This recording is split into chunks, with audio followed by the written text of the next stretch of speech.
Been having trouble for months with my HP. This happens to be an EliteDesk. I think it's the G3 freezing. And every time I go into memory, Control Alt Delete, it would unfreeze, and I thought it would say the Explorer or Firefox was using 20-30% memory, or the antivirus malware was using all this memory, but it was the max was still 30%, and it turned out it wasn't it. So this is what I did. I went into the BIOS, turned off fast boot.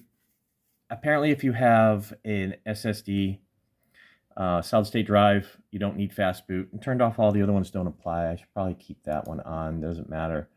But the real place that I solved the problem and it stopped doing it was under, I think it was secure boot. No, it wasn't secure boot.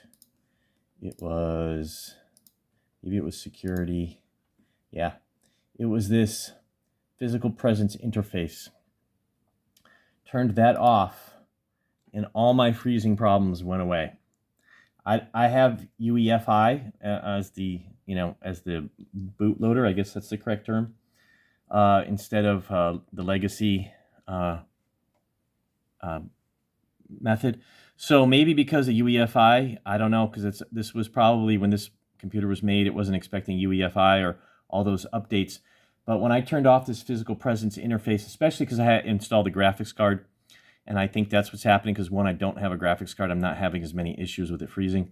So if anybody can explain why I should keep that on or why that might be causing the problem, I'm going to, I would appreciate it. But this did seem to solve the problem.